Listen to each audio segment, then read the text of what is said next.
नमस्कार, SBT news में आपका स्वागत है। पेश है 25 मई मंगलवार दोपहर 12:15 बजे राजस्थान की 12 बड़ी खबरें। राजस्थान की गहलोत सरकार लॉकडाउन में पेट्रोल डीजल के पदार्थों से राजस्व में आई कमी को पूरा करने के लिए अब पान मसाला, तंबाकू, बीड़ी, सिगरेट और गुटखा के आवागमन पर शुल्क लगाने जा रही है।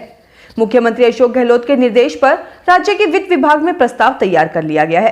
प्रस्ताव को जल्द ही मुख्यमंत्री की हरी झंडी मिलने की उम्मीद है। राज्य सरकार के इस फैसले से कोरोना काल में प्रदेश में महंगे दामों पर बेचे जा रहे पान मसाला, बीड़ी, सिगरेट, तंबाकू तथा गुटखों के दामों में और उछाल आएगा। बारातियों की हुड़दंग के कारण दूल्हा और दुल्हन को शादी के बाद पहली रात थाने में गुजारनी पड़ी।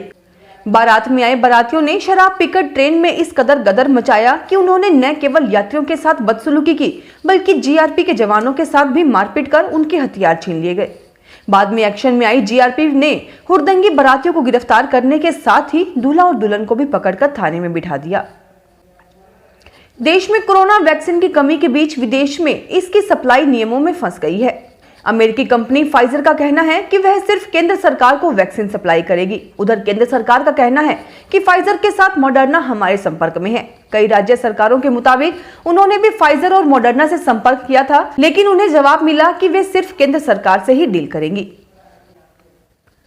साल का दूसरा चक्रवाती तूफान यास पश्चिम बंगाल और ओडिशा की तरफ आगे बढ़ रहा है। 26 मई की शाम तक इस चक्रवाती तूफान के राज्य के उत्तरी ओडिशा के पारादीप और पश्चिम बंगाल के सागर आइलैंड से टकराने की संभावना है। मौसम विभाग ने यास को बहुत गंभीर चक्रवात की श्रेणी में शामिल किया है। इसका असर पश्चिम बंगाल, ओडिशा, आंध्र प्रदेश, तमिलनाडु और अंडमान निकोबार द्वीप समूह में दिख सकता है। पश्चिम बंगाल के दक्षिण 24 परगना और पूर्वी मिदनापुर के नीचे इलाकों में रहने वाले लोगों को सुरक्षित स्थानों पर पहुंचाने का काम शुरू हो गया है। कोरोना संकट की दूसरी लहर उसको लेकर केंद्र में मोदी सरकार पर चौतरफा हमले ने संघ और बीजेपी नेतृत्व की नींद उड़ा दी है। 8 महीने बाद होने वाले यूपी विधानसभा चुनावों को लेकर संघ लीडरशिप का मानना है कि किसी भी हाल में यूपी में बीजेपी की सरकार दोबारा आनी चाहिए। उसके लिए छवि सुधारने के साथ सिस्टम को बेहतर बनाना होगा। संघ और बीजेपी लीडरशिप के बीच रविवार को एक अहम बैठक भी हुई। राजस्थान में 8 जून तक त्रिस्तरीय जन अनुशासन लॉकडाउन लगाया गया है। इसमें परिवार, वार्ड, ग्राम, शहर एवं राज्य स्तर पर सामाजिक व्यवहार में कोविड प्रोटोकॉल के अनुरूप बदलाव लाने की अपेक्षा की गई है। इस समय में बाहरी व्यक्तियों का घर में प्रवेश रोकना होगा। गांव व मोहल्लों में संक्रमण फैलाने वाली गतिविधियों पर अंकुश लगाना होगा। मेडिकल इमरजेंसी और अनुमति श्रेणी के अलावा एक शहर से दूसरे शहर, शहर से गांव, गांव से शहर तथा एक गांव से दूसरे गांव में आवागमन पूरी तरह प्रतिबंधित रखना होगा। स्वामी रामदेव ने सोमवार शाम करीब 6 बजे अपने ट्विटर अकाउंट पर एक पन्ने की चिट्ठी जारी की। इसमें उन्होंने एक बार फिर एलोपैथ को निशाने पर लेते हुए आईएमए और फार्मा कंपनियों से 25 सवाल पूछ डाले। 22 मई को योग गुरु बाबा रामदेव ने कहा था कि एलोपैथी बकवास विज्ञान है। इस पर इंडियन मेडिकल एसोसिएशन ने सख्त नाराजगी जताई। रविवार को स्वास्थ्य मंत्री डॉक्टर हर्षवर्धन ने भी रामदेव के बयान को गलत बताते हुए 2 पन्नों की चिट्ठी लिख डाली। इसके बाद बाबा रामदेव ने सोशल मीडिया पर एक पत्र जारी कर बयान वापस ले लिया। अभी 20 घंटे ही बीते थे कि बाबा का हठ योग फिर से शुरू हो गया। कोविड की दूसरी लहर के कहर बरपाने पर पाली में मंडिया रोड स्थित ईएसआई अस्पताल में कोविड केयर सेंटर बनाया गया था। यहां 115 बेड लगाकर मरीजों को भर्ती किया गया। इसके बावजूद बांगड़ चिकित्सालय में जगह नहीं थी। अब कोविड के मरीजों की संख्या कम होने से सोमवार को ईएसआई अस्पताल में भर्ती सभी मरीजों को बांगड़ चिकित्सालय में शिफ्ट कर दिया गया। इधर रोटरी क्लब भवन में बनाए गए कोविड केयर सेंटर में भी मरीजों की संख्या 20 से कम हो गई।